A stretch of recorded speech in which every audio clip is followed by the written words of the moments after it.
ஒரே ஒரு வீடு பராமரிப்புக்கு எழுதி கொடுத்தாது எந்த ஒரு ரெஸ்பான்ஸ்மே இல்லை. அதை பத்தி என்னென்னமா பேசுறீங்க இங்க இருக்கு இன்ன வரைக்கும் நீங்க பேசுறதுல மக்களுக்கு உங்களுக்கு புரியல ஒன்னோட புரியல நீங்க எங்களுக்கு ஒண்ணுமே புரியல. ஏன்னா எங்களுக்கு சாக்கடை வேணும், எங்க வீதிக்கு சாக்கடை வேணும்.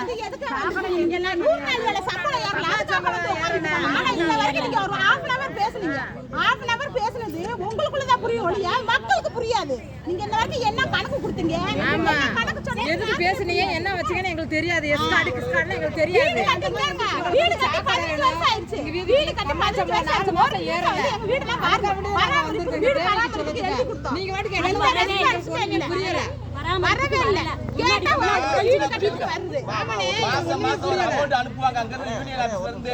சரி ஒரு பாத்ரூம் கூட இல்ல எங்களுக்கு. 2 வயசுக்குள்ள வச்சிருக்கா. நாங்க கிராம சபை கூட்டம் கொடுத்துட்டு தெரியல. ஒரு பாத்ரூம் கூட கிடையாது. பக்கத்துல ஏரியால சொல்லுவீங்க. எதுக்கு என்ன செல்வி அவங்க பையனை பண்றதே என்ன வாசி சொன்னது. வீட போட்டு கொடுக்கறாங்க. வீட போட்டு தெரியல. அதனால தான் நாங்க பேச வந்துருச்சு. வீடுக்கு தான் நீங்க இது பண்றீங்க இல்லையா? அந்த வீடு பராமரிப்புக்கு வந்து இது பண்ணுங்க.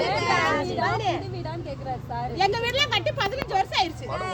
15 வருஷம் ஏன் 17 வருஷம் ஆயிருச்சு. முன்னாடி அந்த லாப்ட் எல்லாம் உடைஞ்சு நிக்குது. ஒரு செகண்ட் எங்க வீட்ல வந்து பாருங்க என்ன ஒரு பொசிஷன்ல வந்து பாருங்க. ஆமா. மனு கொடுத்தாச்சு, தமிழாக்கட்ட சொல்லியாச்சு, அந்த அக்கா கீதாக்கட்ட சொல்லியாச்சு, எல்லாமே நாங்க கொண்டு வர வந்து அவங்க மயம் இந்த அந்த பொண்ணு யூனியன்ல இருந்து வாழ்வாதாரத்துல இருந்து வந்த அந்த பொண்ணு எடுத்தா அவங்கட்டமே நாங்க வந்து எல்லாம் கொடுத்துருக்கோம். யாரும் தர வேண்டாம். பஞ்சாயத்து கிராம சபை பஞ்சாயத்து ஆஃபீஸ் வந்து கொடுங்க. சரியா? நாங்க 2 வயசு பொண்ணு வச்சிருக்கோம். இப்போ வரை நாங்க அவுட் சைடு தான் போயிட்டு இருக்கோம். பாத்ரூம் எங்களுக்கு கிடையவே கிடையாது.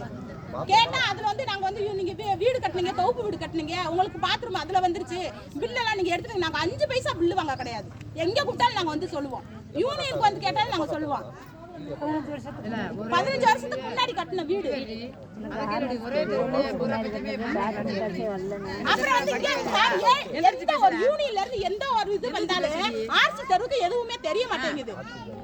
ஒரு 5 வருஷத்துக்குள்ள ஒரு பொண்ணு கல்யாணம் பண்ணி வந்து 5 வருஷம் 4 வருஷம் தான் இருக்குது. அவங்க எல்லாரும் யூனியன்ல இருந்து வாழ்வாதாரத்துல வேலை பாக்குறாங்க.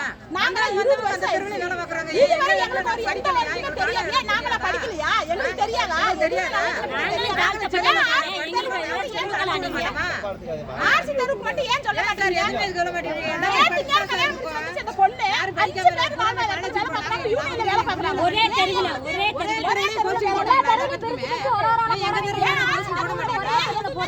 நேத்து வந்து அவங்க கூட போஸ்டிங் போட்டுருக்காங்க.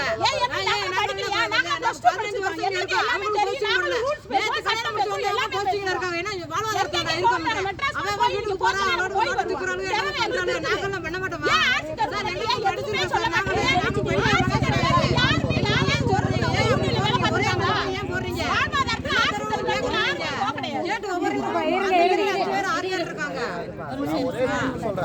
ஒரு வெள்ளவாப்ப எங்க கையில கொடுங்க, நான் உங்களுக்கு தீர்வு எப்ப பாரு ஆர்சி தெருவுல நானே ஏடி காலையில இருந்து அனுச்சு போட்டு இல்ல நான் ஆர்சி தெருவுல சொல்லுங்க சார். நான் எங்களுக்கு எதுவும் 15 வருஷத்துக்கு முன்னாடி சொல்லுங்க சார். சொல்றாங்க இருக்கிறவங்களுக்கு வீடு போட்டு கொடுத்துறாங்க. அவங்க வேலைக்கு விட்டுட்டு போயிடுறாங்க. இல்லாதவங்க என்ன பண்ணுவாங்க? பட்டா மாத்திட்டு வந்தா இல்லை சார், போதும் எல்லாத்துக்கும் சேர்த்து தான் நானும் பேசுறேன். அந்த நல்லா நேத்து கல்யாணம் முடிச்சு வந்தவங்க கூட போஸ்டிங் போட்டுறாங்க. ஏன் நாங்க படிக்கலையா? ஏன்னா அவங்க சொல்ற இடத்துல எல்லாம் இது பண்ணிட்டு போயிட்டே இருக்காங்க. நாங்க கேட்கற கேள்வி அம்மானே போட மாட்டேன்றாங்க. செய்றாங்க. யூனியன்ல இருந்து ஏன் அப்படி பண்றாங்க?